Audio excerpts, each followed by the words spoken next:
Advisory services offered through Blackridge Asset Management, a registered investment advisor. Securities are offered through Peak Brokerage Services, LLC. Blackridge Asset Management is a separate and independent entity from Peak Brokerage Services, LLC. Member FINRA SIPC.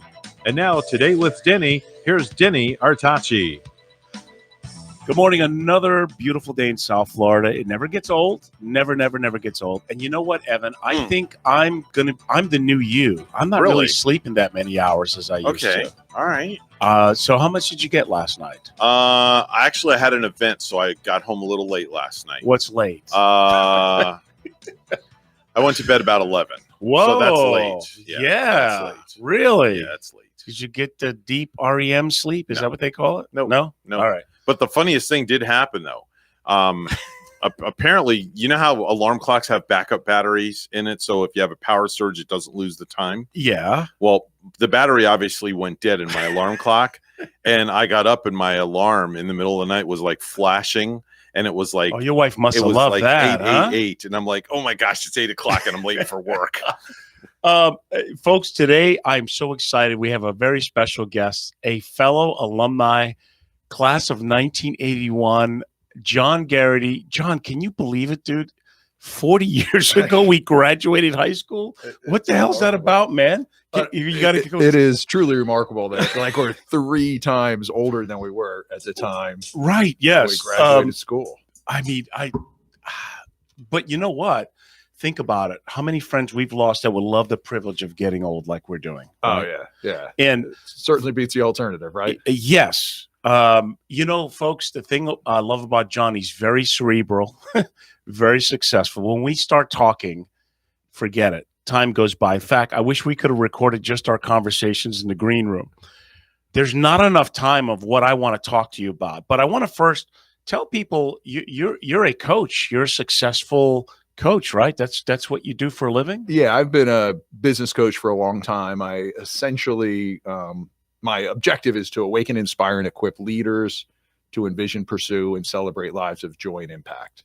So primarily I work with owners of closely held businesses that want to make sure their lives are integrated and that they are really thriving in all different aspects of their lives. They tend to be, successful professionally, but they're also very interested in the relationships that they have, the health that they've developed, the impact they're having on you the see, community. folks, listen to this guy. He's saying this stuff unscripted. He's living this, and that is very powerful, my friend. And everybody needs that. Everyone needs help in life. I'm a student. I'm still learning every day, and it's that self-awareness thing. So, gosh, when you look at the world and where we're at, it's kind of nutty out there, John. I mean, what do you make of? Well, first of all, we were talking about the perception of yes, we love our country, but we're not necessarily number one in many things.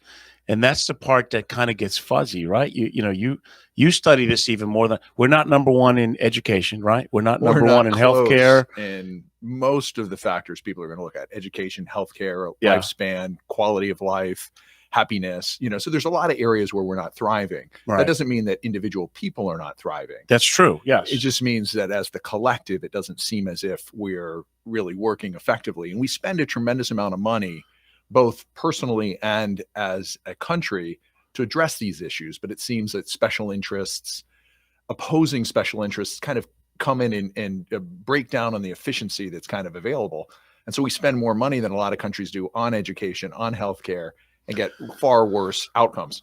One of the things you brought up when we were discussing it earlier was the idea that, it's not just the healthcare system, but it's also our willingness to accept responsibility for our health, as addressed by the way people are exercising and eating and sleeping. And, you guys were just having a conversation about getting more sleep. Yeah. It's one of the critical factors as far as allowing people to really thrive. There's a book that came out recently, Why We Sleep. I think it's by Jeff Walker, if I remember correctly.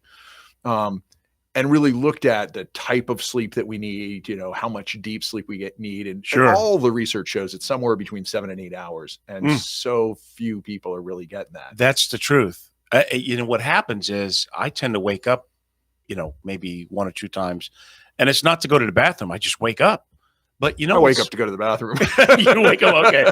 But the thing is, you also have a program. I remember when you started it that you made a commitment that you were going to exercise every day, even if it was as little as 15 minutes. Oh, yeah. But you made it a point, and also you eat well, right? You're not in McDonald's lines, and you're not eating pizza and chicken wings.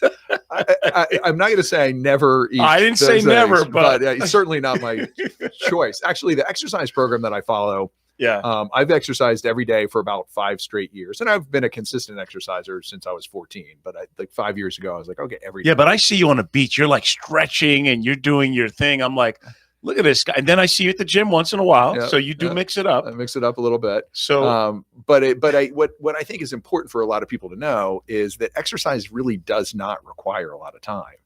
They've demonstrated that, strength training once a week is probably as effective as strength training 3 times a week.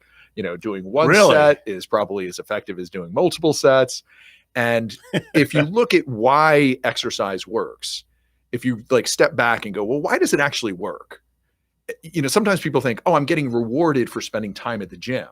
So like God goes, oh my God, look at this guy. He's been at the gym 2 hours. He deserves X. But really what's happening, right, is it's an evolutionary response. It's the way our body responds to stress. And the body looks at it and goes, okay, this is how much stress or challenge I'm having. Therefore, I need to have the capacity and capability to meet that challenge. And our bodies adapt. And so it doesn't require a lot of time. And for anyone who might be listening and thinking they don't have time to exercise, again, most days I exercise less than 10 minutes. Less than 10 minutes, folks. Are you listening to this? Yeah. You're looking good. Hey, you know what? We're representing our class of 81 pretty good. We're doing all right, right? We're doing all right. We could still do better. Yep. But I use shoe polish on the hair. That's why mine is darker than yours. It is. That's the only reason. Yeah, I use gray shoe polish, I guess. Gray shoe.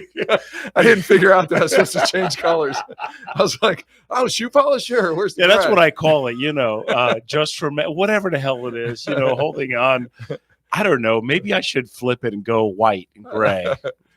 Wait, is that what you're doing, Evan? He's like, yeah, I don't rolling, care. Right? It's funny. I did dye my hair like one time.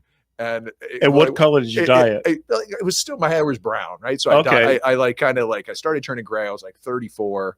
And I remember I got some kind of something, my wife was like, oh, because she's 5 years, 6 years younger than me. And she's like, well, you don't want to turn gray yet. So I go get this, box of something or other. And after I do it, my hair turns orange. I remember we were driving with these friends going by the orange. Was it Trump orange? It was. It matched his face. The Kravitz Center, and what was his name? Like Cottonhead or Pumpkinhead? Yeah, the Carrot Top. In the car that we were with, he's like, oh man, you look like Carrot Top. And I'm like, yeah, I'm never doing this again. Oh my God.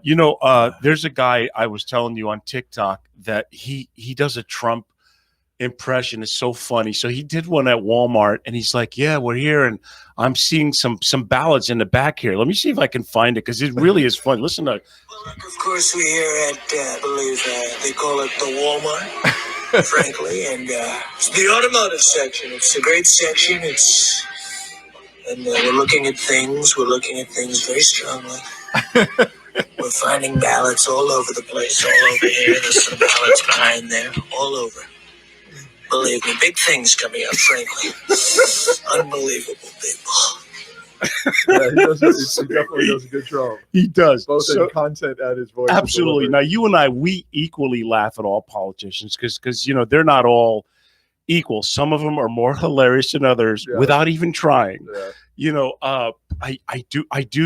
I'm fearful that Joe doesn't quite know everything that he's saying these days. And they used to like to make fun of Obama, but Obama ran law review. This guy was when he got on the podium, he did not sound like he worked at a bait and tackle shop. He did not. I remember one time when it was relatively early when they were beginning to consider Obamacare. Yeah. And he stood and there were whatever, all the House of Representatives were kind of challenging. much impromptu he was handling all the questions. Yeah. And you know, it's one of those times where you look at it and you go, okay, that person's significantly brighter than I am, you know? And you would think that they would yield, right? Okay, the floor recognizes he's not a dum-dum. Go ahead, sir. Finish your sentence. They can even have different opinions, but the idea that you're going to look at that and walk away and say he's not a bright person, right? You know, it's not going to happen. You know, I can say I don't agree with his perspectives or where he landed on this or his approach to this. It just I think diminishes the conversation when you, instead of acknowledging he's bright and his perspective, I don't think he's looked at everything, but I'm going to acknowledge he's bright. When you tell me he's not a bright guy, then I start just shutting you down, you know? I'm like, well, okay. Listen, that's why I like speaking with you, because you awaken my perspective. I mean, we started a conversation there that I started off base until you pointed some things out, but I like being wrong, John, because I learn something every time I'm wrong. I'm far from knowing everything. So the problem these days, and you and I have discussed it, whatever happened to politely discussing and disagreeing on things to see if you might learn something? Like, for example, let's take this pandemic, and you and I, Evan's vaccinated, I'm vaccinated, you're vaccinated, I'm pro-vaccinated. I'm not sure if I'm a pro-mandate. I don't think you, but then you started the argument as like, well, look, Denny, 90% of these people in the hospitals are unvaccinated. So that's really the reality that's going on, isn't it? Well, right now, from the statistics and what I'm reading, I think it's in the 97-ish percentile. Which is huge. And the thing that I think is worthy of consideration, one, is obviously there's this horrible cost to the people that are getting sick. Right. Yes. So at the end of the day, they're ending up getting really sick and it's causing challenges. People are losing people in their families. All those things are really sad. The other side of, like, when people start to talk about their rights and their personal responsibility, if we were to look at and say, okay, so now there's 680,000 dead people, right, from COVID. So I don't know what the total cost of that is, but it's been pretty significant, right? When you think about the time, you know, some significant fraction of them ended up in the hospital, ended up in the ICU, spent time on ventilators, things along those lines. I'm guessing it's $1 million on your way out, right? Hypothetically, somewhere in that ballpark. Right, per person. Per person. Yeah. Right. So then you go, okay, so now there's 680,000 people that have cost $1 million on the way out to the healthcare system.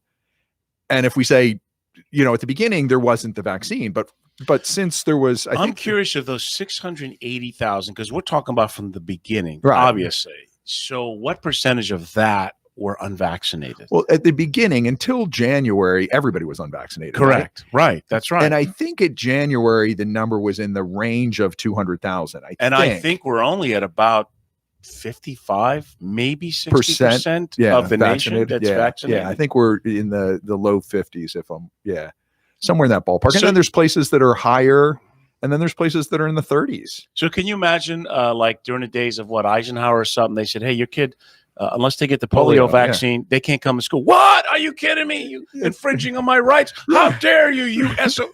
right. And it's exactly the same thing, you know? And so at some level. Well, the difference, John, though, this has been so politicized. Right. It's completely. Like, oh my God, hey, I can tell whether or not you're a Republican or Democrat. How's that? Are you vaccinated? Yeah, you're a Democrat. well, fortunately, that's not completely true, right? Well, there's a lot of my friends that are, while I tend to lean left, I have a lot of friends that don't. I tend to lean right. Yes, I'm conservative for conservative fiscal policies. I think we're spending money like drunken sailors on shore leave. I am also in that way. Also, I wouldn't say conservative, but I believe that a lot of times people don't have all the information. Yes. They don't look at a complete enough picture about what are the real total costs. And they so it's probably don't. And it's easy to say, we should not pay for X. So I haven't done the math on the $3.5 trillion extension. I don't know what it is, but at some level, a lot of those costs are embedded, right? In other words, we're going to pay for infrastructure. And so in other words, if you were to look at your home and you were to say, okay, I have these costs that are going to go on. I have my mortgage payment to pay for the next 10 years. I have all these housing. I have to feed my family. I have to do all those things.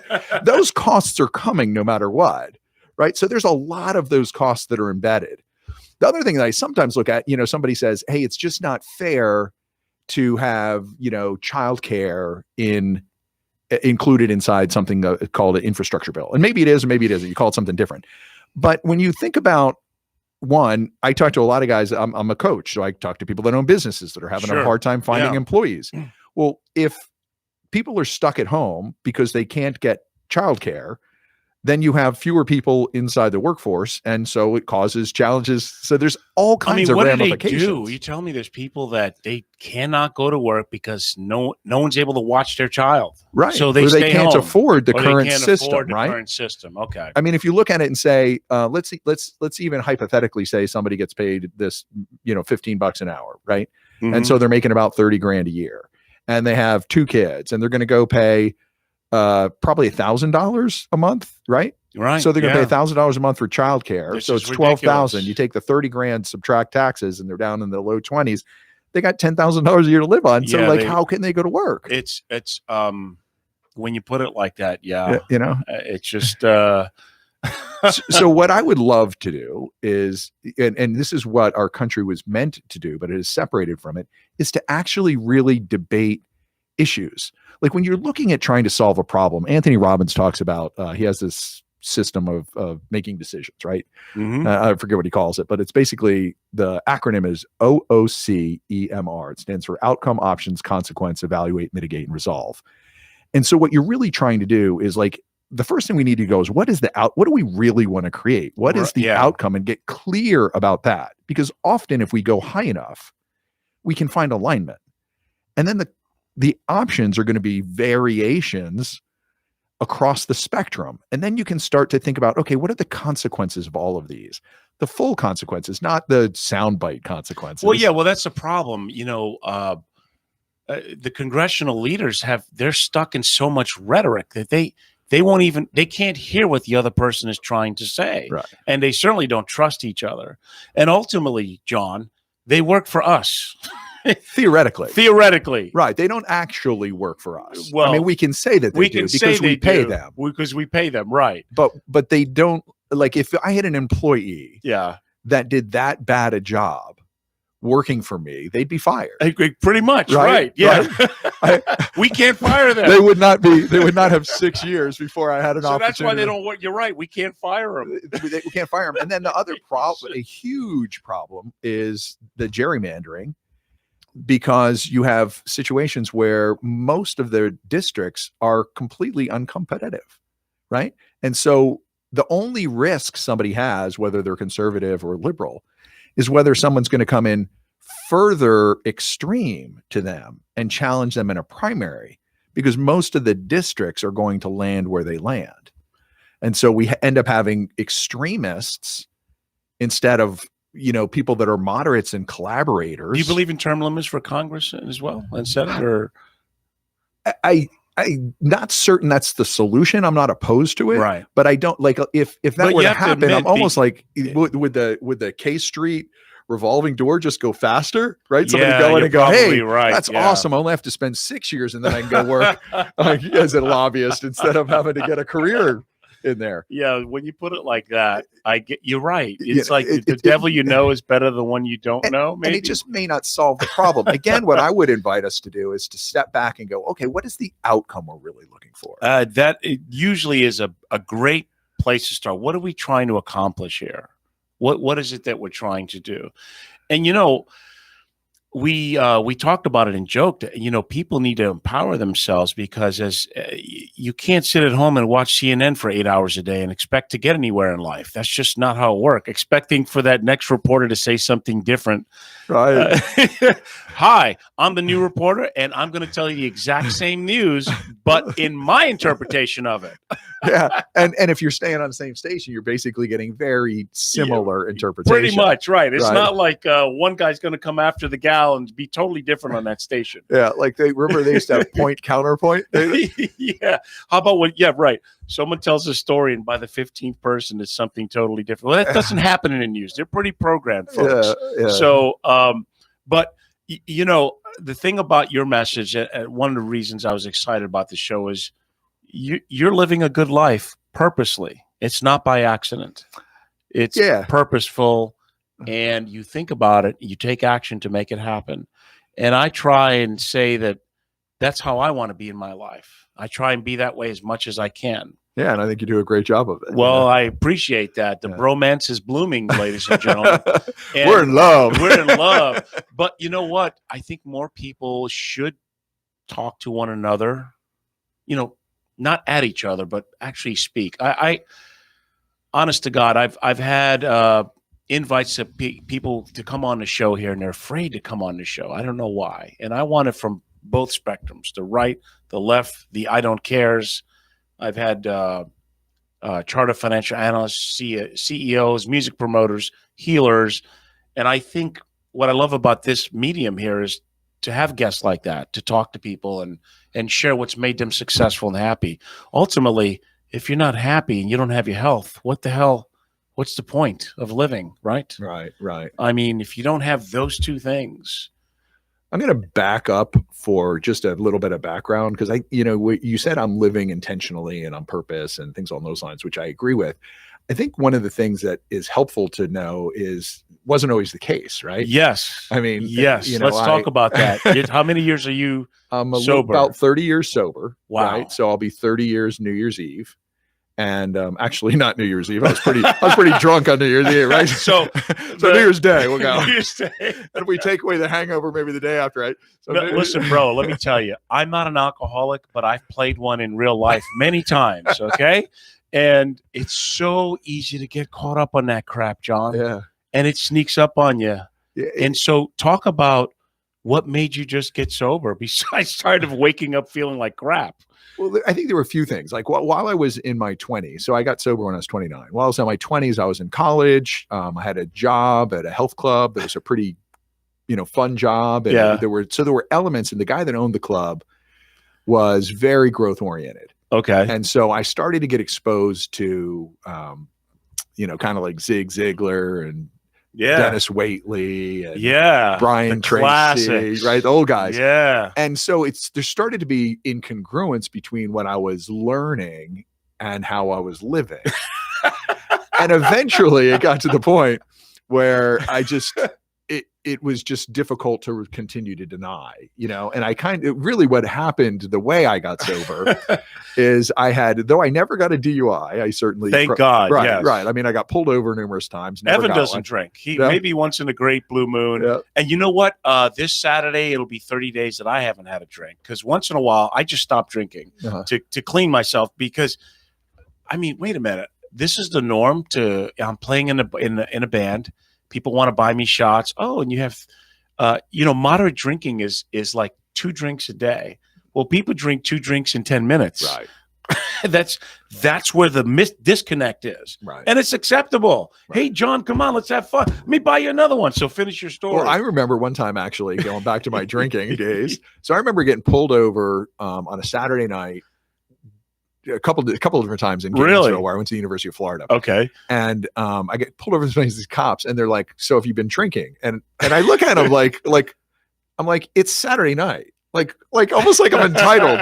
Like it's Saturday night. I'm entitled to be drunk driving around, And somehow or another, I guess, because of the time, it would certainly not happen today. No. But that's back in the early 80s. And at the time, there was just more leniency. The Mothers Against Drunk Drivers hadn't really caught hold, and so it was a different we laugh, time. but it's definitely not a joking matter. Not a joking because matter, no. Alcohol is the most dangerous drug because it's the most acceptable. It is really the gateway drug, and what happens is it's so bad for your body when you drink in excess. Plain and simple. I've never met. And do people get angry when they're drunk? Oh, nah.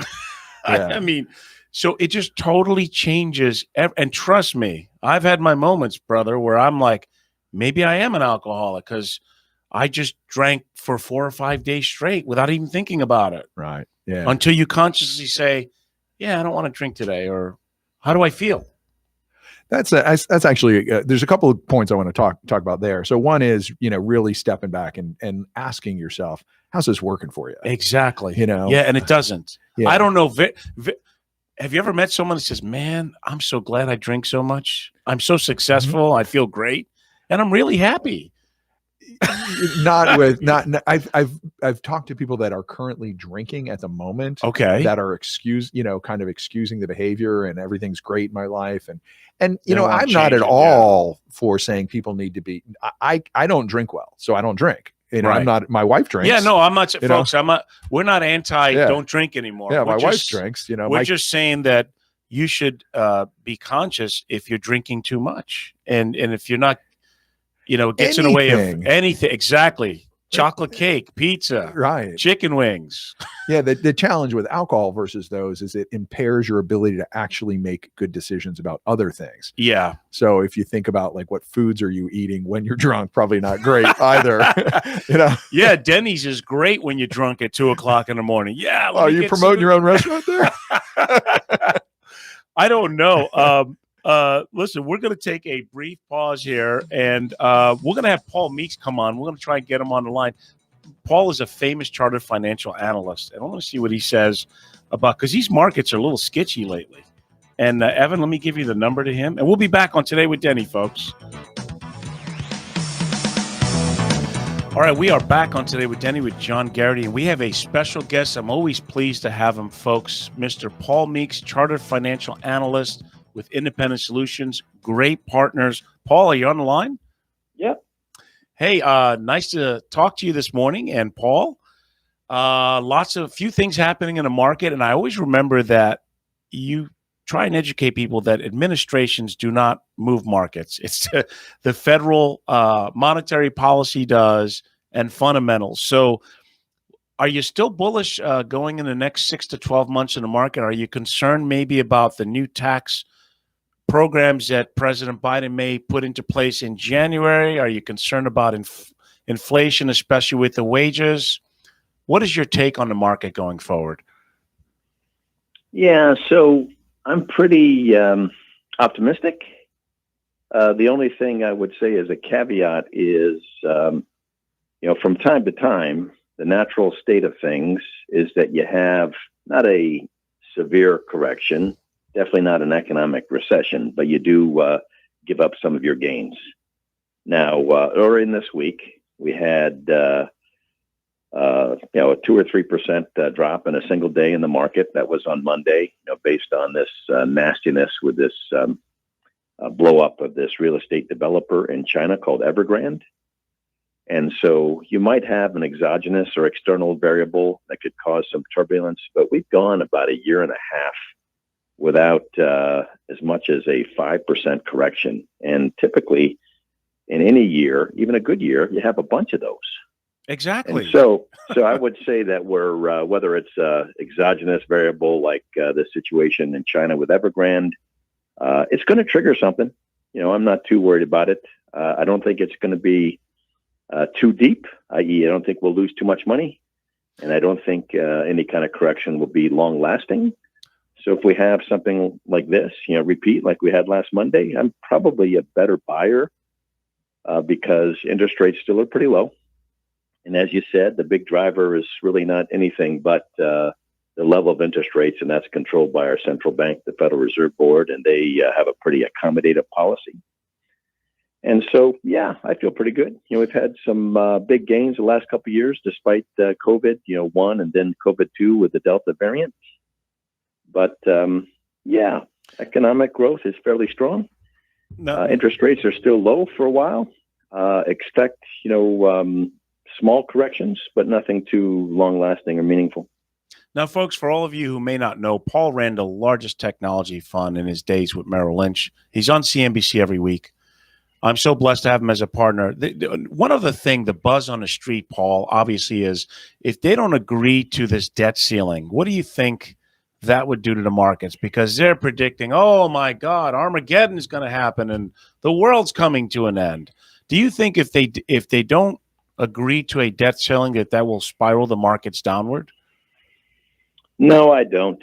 Unfortunately, this is a reoccurring episode. Yeah. And I know a fiscal conservative would blame it on the Democrats, but if you take a look at it over time, whoever is in charge, Republicans or Democrats, they always do this. And then when they get to the end of the fiscal year, And people should know that the government's fiscal year actually ends on September 30th. It's not a December 31st year that we're more familiar with. And that's why they're panicked right now, because here we are in September 23, Right. and the fiscal year, wraps up in about a week.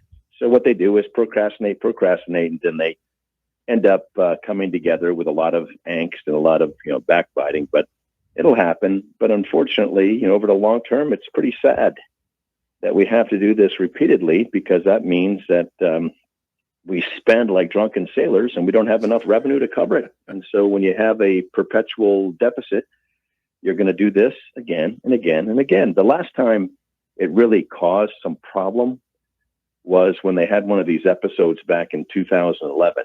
And it so frustrated, particularly international investors, that the U.S. debt was downgraded for the first time.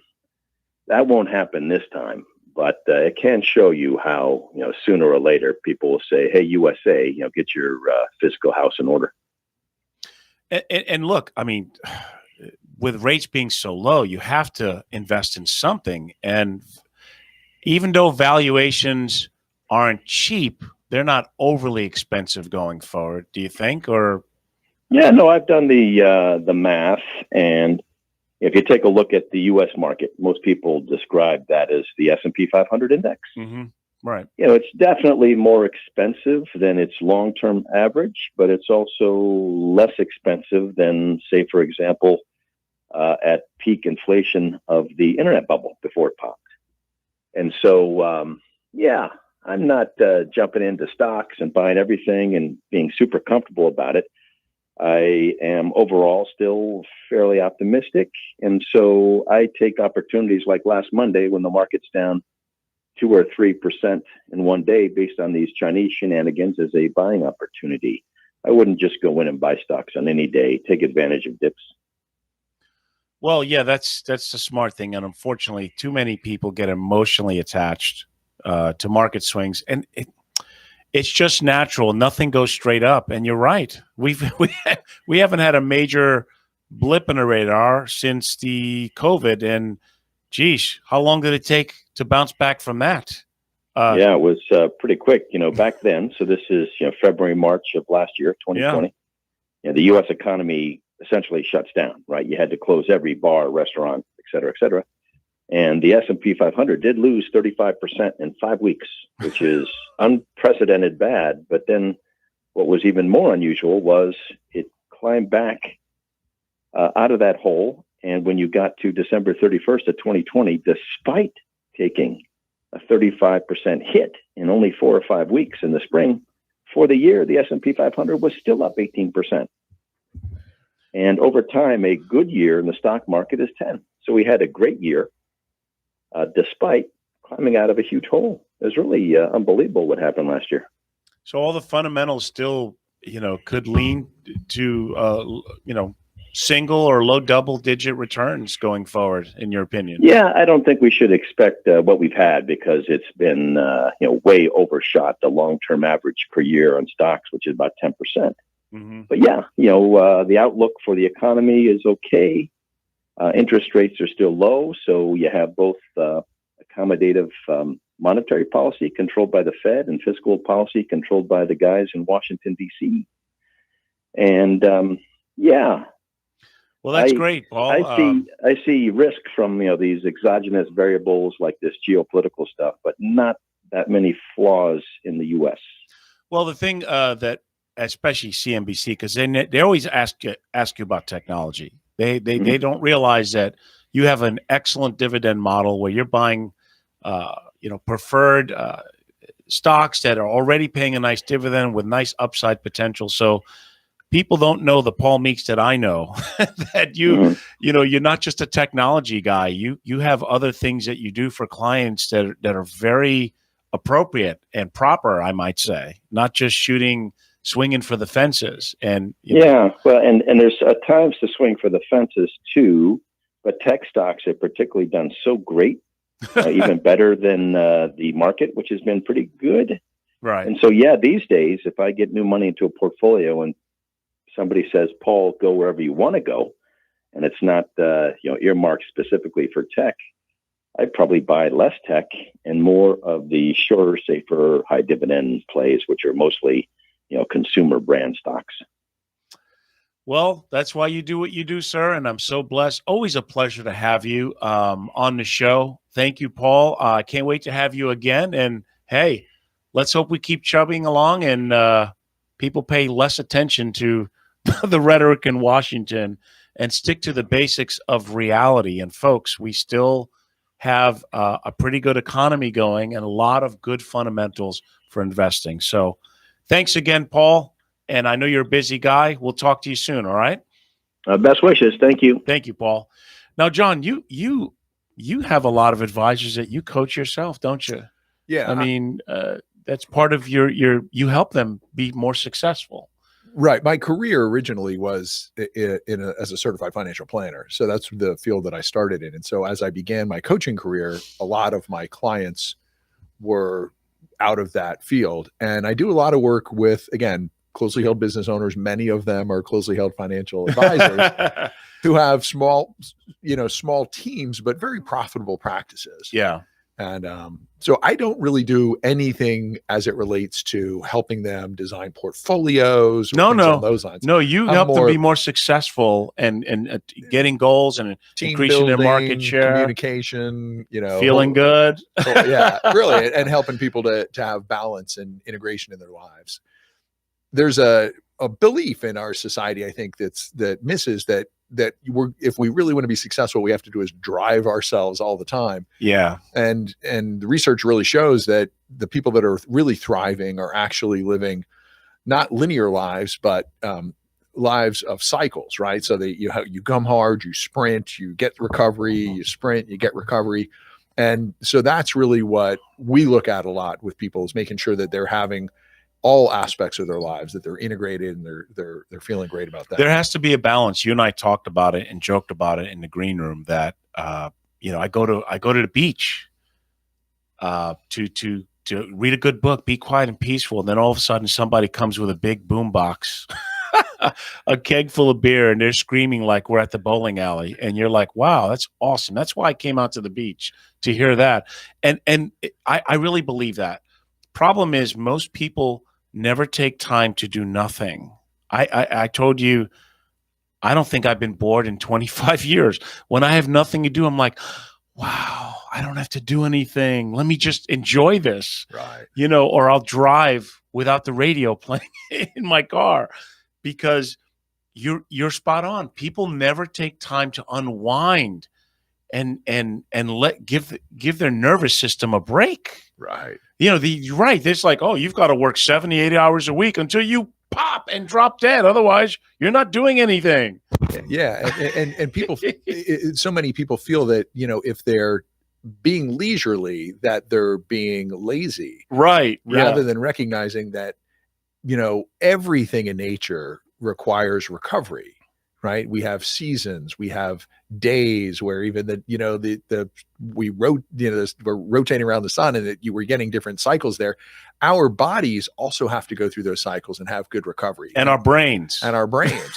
Right. So, I mean, like, speaking of brains, right. So, we go back to the sleep thing. One of the big reasons we need sleep is for brain health, because that's when we recover. Like when they look at a lot of the plaques that are resulting in Alzheimer's, which is certainly not a place I want to end up. Taking care of yourself is how you make sure that doesn't happen. John, have I ever, I'm an author, I have a book, or maybe you don't know. I remember you were writing a book. I don't think I've seen your okay. book. Well, look, listen, I want to give you a copy of it. Awesome. I admire you on so many levels. So I wrote this in the style of As a Man Thinketh by James Allen, and also cool. Richard Carlson, meaning I just wrote some chapters on certain topics, and rather than using 20 minutes of examples, I kind of put a thesis, and there are things that I personally have used to be happy and more successful in life. I know it's helped many people. I don't want you to grade it because you're more cerebral than I am. I probably have run-ons and all kinds of crap in there. So I hope that you get some joy out of this. I don't look for. Yeah, I'm not seeking grammatical excellence in a book. I'm always going to make Listen, impact, I'm right? always going to have humor with you, my friend. You've come to see my shows. Yeah. And I do remember, I always remember the old, it was Arthur's back then. Oh my God. I think it was like, I saw you one time at Yes. Love Landy's or something like that. Yeah. And there That you was were. a rough night. You look great though, man. And you know what? I'm so proud of you because you are helping many other people. And isn't that what life is about, right? Service to others, so that we ourselves can have a better life. It's so true.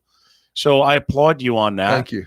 And you have a great family. Yeah, really am blessed there. I, married up, right? Yeah. Like, as somebody in sales, I always say, sales guys always marry up, right? You're always a little, the great. So does your wife remind you how lucky you are, or you just remind her? I can tell. It's everybody that knows us reminds me. Did she know you when you? She actually had a lot to do with me getting sober. That's great. I met her in February before that time, and so she was in grad school. And, we were having a lot of fun, but there were several nights during that, 11-month period of time that I got drunker than I should have. And that was a lot. I realized that, you know what, this person's not hanging out for this. And so sometimes that's what it takes, and I don't know. I can just tell you, me personally, I've been very concerned many times. And I think just having the awareness is a step in the right direction. See, because the problem is it's kind of like thinking as well. If you never challenge your perspective, you're never going to grow, and you're never going to go, oh, I blew that one. And because so many people never challenge their perspective, and that's the issue there. Yeah, when I think back to, we're not trying to make this all about drinking or whatever, but when I think back to when I was drinking, you're right. The idea that there could be a really full, fun life without it was something that, I hadn't really considered for quite some time. But yes, listen, I don't want people to think it's not. No, that I'm talking about life too. Right. It's like we talk about when we talk about politics or the medical system or COVID or being happy in general, or the fact that in ideology, this is the greatest company for many, but the people who founded the freedoms and everything were slave owners. Right. So it was like, but I don't want to get caught up on that and critical race theory and all, but the reality is we all are responsible to open up the possibilities that things may not be exactly how we think they are. And you have to dig deeply into it to understand the perspective. One of the books I'm reading right now that I'm really enjoying is a book called 15 Commitments of Conscious Leadership. And the primary premise of the book, like the first commitment, is that you either live above or below the line. And the line really is if you live above the line, you are open, you are curious, and you're committed to learning. Great. If you live below the line, you're closed, you're defensive, and you're committed to being right. And so so often in our society, what we end up doing is we end up trying to protect our perspective rather than recognizing that we only have a limited perspective no matter what we do, right? And so if we're open to exploring and allowing other people's perspectives to come in and to really explore them, that does not mean you let go of your principles or that you don't have convictions, but that you don't hold on to your own perspective and your story so tightly that you're not able to really see. And so it depends on how you were brought up and what you were taught by your family members, by your friends, that, hey, this is the norm to behave this way, or to eat this way, or to dress this way.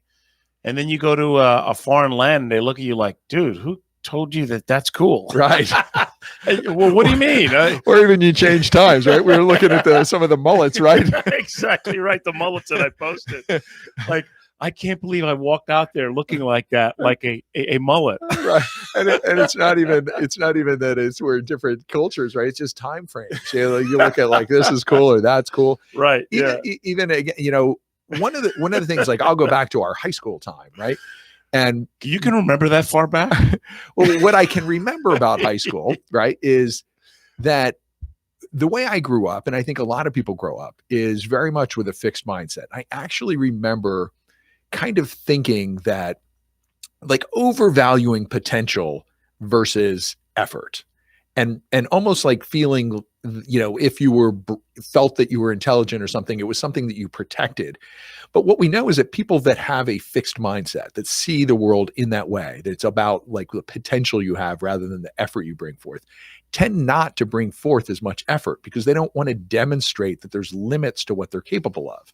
And one of the greatest things, whether, I think that really was helpful in transforming my life, is shifting from a fixed to a growth mindset, and then really getting passionate about learning and being really open to things. Yes. And it's such people think about, I'm going on an adventure. Well, an adventure is always around if you're open to like looking at things through new eyes. You mean like that drive from Jupiter to Stewart today? That was adventurous, Oh, baby. it was very adventurous, folks.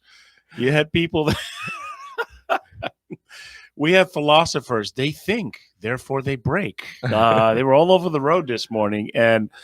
But it's true. It's having that childlike curiosity is how we can learn to be different, better, or enjoy it even more. It could be, I love that book, Code of Authenticity, that you told me to read. And unbelievable, the eye-opening perspective that he has. Vishen Lakhani? Yes. Yeah. Yes. I mean, and he went into a village, I think it was in the book he talks about in Ecuador, where they didn't believe in drinking water. Right. They didn't drink water. They didn't have drink access water, to right? water, They didn't have access to water. So he went in there and went, what? What do you mean? And they looked at him like he was nuts. And yet those indigenous people lived to be like 100, 120 years old. If you brought them over here to a doctor, they'd say, yeah, they're going to be dead in 5 or 3 years. Yet they live these lives, and they were accustomed to be. Folks, I love water. I am not giving up water. So it's not a good idea. Not a good idea. But it just goes to show that, yeah. And then it's true in business, right? You see people in business that don't have a Ivy League education. They don't have all the things at all, but they worked focused with a purpose and with resolve, and they become more successful than people who have so many other things available to them. Right. How does that happen?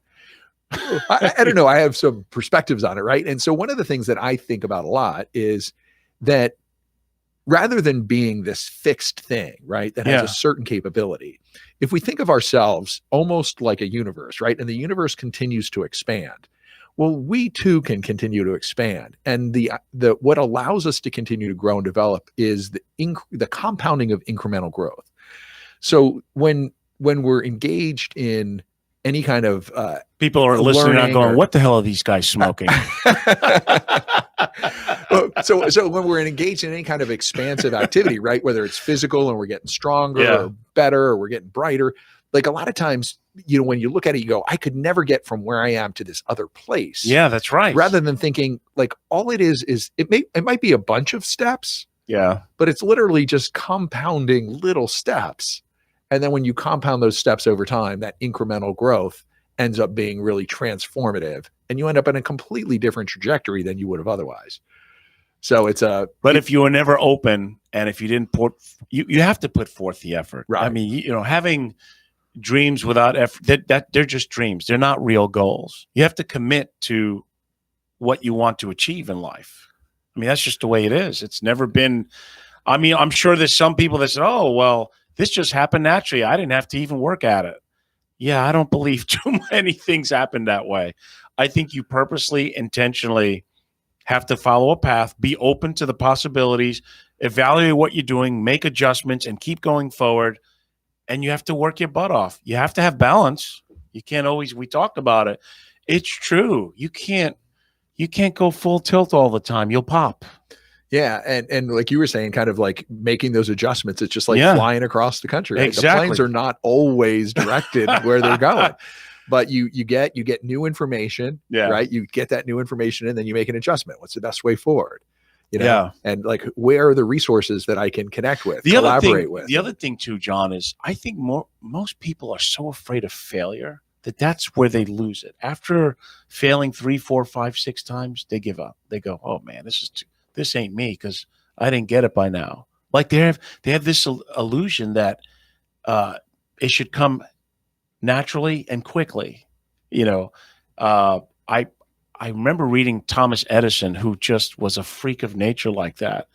He loved failing until he found his solution, and then he moved on to another project. Now, there's a guy who only slept 3 or 4 hours a day. That's how his mind was just gone, and he lived a long, ripe old age. So you just never know. And I think, though, being open to what you're saying is certainly the key, and being able to adapt and change. And every time we speak, not only I enjoy, but I learn a good perspective. So as do I. Always have a great time. I appreciate you inviting me on here. Oh, man, it's been a pleasure. John, anytime you want to come back, you're welcome to. We got to think of other subjects. What's so funny is you were like, well, what are we going to talk about? I said, dude, are you kidding? Wait, what do you mean? What are we not going to talk about? Like, we left out a lot of topics. Anyway, we'll get them next time. The bromance is in ripe form, ladies and gentlemen. So I want to remind you to make it a great day. If you're healthy, be happy, be grateful, make it the best day you can, and we'll see you next Thursday on Today with Denny.